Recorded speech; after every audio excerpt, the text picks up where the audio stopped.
කොහොමද ඉතින් ඔයාලට ඔයාලා හොඳින් ඉන්නව නේද? ඔයාලව ගොඩාක් ආදරෙන් පිළිගන්නවා මගේ channel එකට. මගේ channel එකේ 1K සම්පූර්ණ වුණා. ඉතින් මගේ channel එකත් එක්ක එකතු වෙලා ඉන්න ඔයාලට ගොඩාක් ස්තුතියි. මට මගේ අඩුපාඩු කියලා දෙන, ආදරණීය අදහස් කමෙන්ට් කරන, ඒ වගේම ලයික් කරන, ෂෙයා කරන ඔයාලට ආයිමත් ස්තුතියි කියලා කියනවා. මගේ මේ පුංචි channel එක නිසා මම ගොඩාක් සතුටින් ඉන්නේ. මගේ channel එකට එක්කෙනා ගානේ එකතු වෙනකොට, ඒ වගේම ලස්සන ආදරණීය අදහස් එනකොට මට එන සතුට වචනෙන් කියන්න බැරි තරම්. ඉතින් ඉදිරියටත් මාත් එක්ක මේ විදිහට ඉන්න කියලා ඔයාලට ගොඩාක් ආදරෙන් ආරාධනා කරනවා. මේ ඉතින් 18 වෙනිදා. ඔයාලව ආදරෙන් පිළිගන්නවා මගේ වීඩියෝ එකට. ඉතින් හස්බන්ඩ් වැඩට ගියාට පස්සේ මම ගේ අස්කරලා අතු ගාලා රෙදි හොදලා උදේ බීපු තේ කෝප්ප ටිකත් හොදලා ඉවර වෙලා කුස්සියත් අතු ගාලා පහන තියන්න තමයි දැන් හදන්නේ. මගේ උදේ වරුවෙන් මම කරන්න ආසම දේ තමයි මේ විදිහට ලස්සනට පහන තියන එක. පහන තියලා ඉවර වෙලා මම දැන් ඉතින් දවල්ට උයන්න තමයි හදන්නේ. මේ විදිහට වැඩ ටික ඔක්කොම ඉවර වෙලා උයන්න ගත්තාම හිතට හරිම නිදහස්. මම ඉතින් මුලින්ම හාල් ටික හොදලා රයිස් කුකර් එකේ තියාගෙන ඉන්නවා.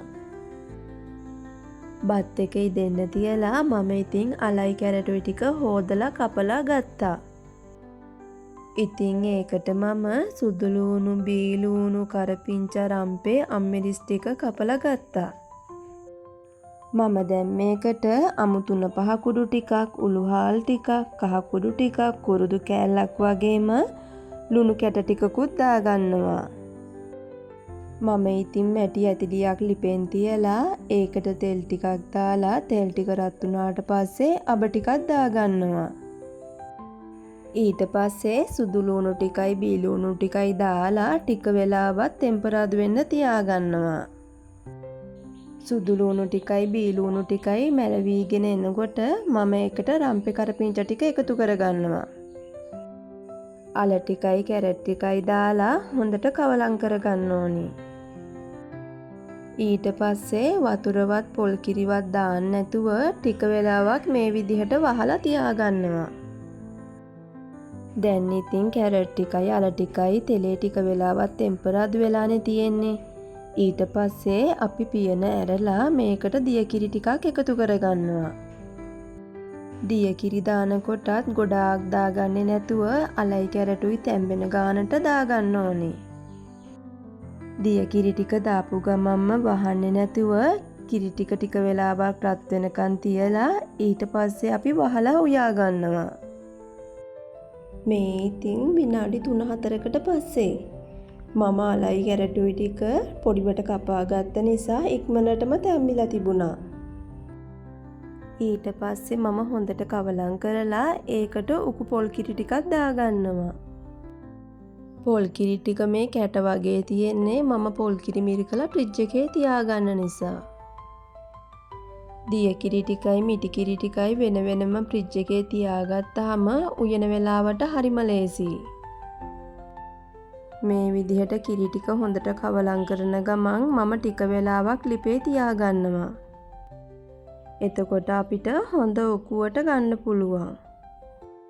කැරට් මාළුව ලිපෙන් බාලා ඉවර වෙලා මම මේ විදිහට මුකුණු වෙන්න කොළ ටික හොඳට ලියාගත්තා. ඉතින් මම තාච්චියක් ලිපෙන් තියලා ඒකට තෙල් ටිකක් දාලා තෙල් ටික රත් වුණාට පස්සේ බී ලූණු ටිකයි කරපිංචා ටිකයි එකතු කරගන්නවා. මුකුණු වෙන්න කොළයකට දාගත්ත පොල් ටිකයි ලුණු ටිකයි හොඳට කවලම් කරලා අපි ඒක තාච්චියට එකතු කරගන්නවා.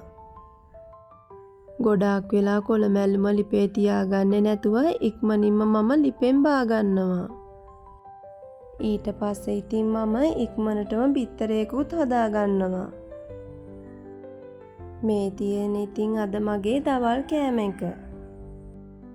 කාලේ එහෙම ඉවර වෙලා ටික වෙලාවක් ඉඳලා මම හස්බන්ඩ් වැඩ ඇරිලා ගෙදර ආවම තේ බොණ්ඩත් එක්ක බනානා පෑන්කේක් ටිකක් හදන්න තමයි හදන්නේ. ඔයාලට මේකට ඕනිම කෙසෙල් වර්ගයක් ගන්න පුළුවන්. මම ඉතින් මුලින්ම කෙසෙල් ටික මේ විදිහට පොඩි කෑලි වලට කපලා ගන්නවා. ඊට පස්සේ කෙසෙල් ටික බෙන්ඩර් කප් එකට දාලා හොඳට බෙන්ඩර් කරගන්න ඕනේ. බෙන්ඩර් එකක් නැත්තම් හැන්දකින් හොඳට කෙසෙල් ටික පොඩි කරගන්න පුළුවන්. මම දැන් සීනි ටිකත් එකතු කරලා බෙන්ඩර් කරගන්නවා. ඊට පස්සේ බිත්තරයත් එකතු කරලා ගොඩාක් වෙලා නැතුව විනාඩියක් විතර බෙන්ඩර් කරගන්නවා.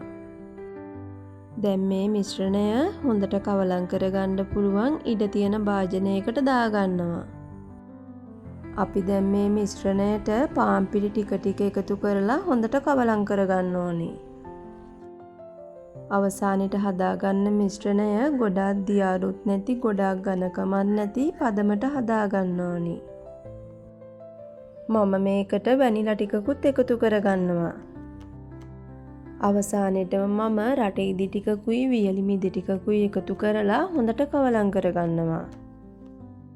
ඊට පස්සේ මේ විදිහට භාජනයක් ලිපෙන් තියලා තෙල් ටිකක් දාලා තෙල් ටික රත් වුණාට පස්සේ අපි හදාගත්ත මිශ්‍රණයෙන් ටිකක් දාලා ගොඩාක් ඝනකමට නැතුව තුනීවට හදාගන්න ඕනි.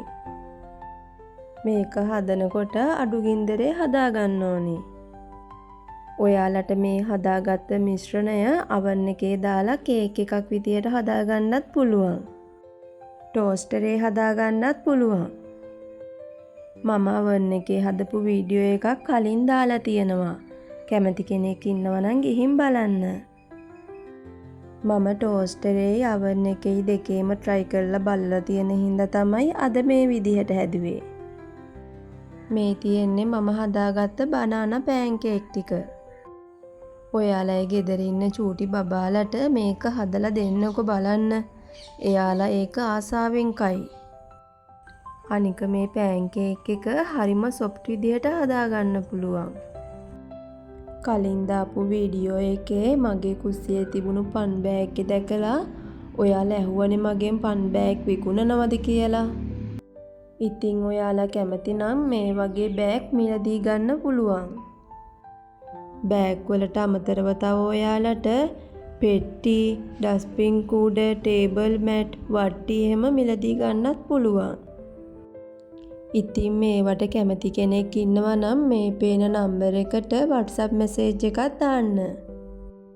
අද මගේ වීඩියෝ එකත් එක්ක දිගටම හිටියට ඔයාලට ගොඩාක් ස්තුතියි.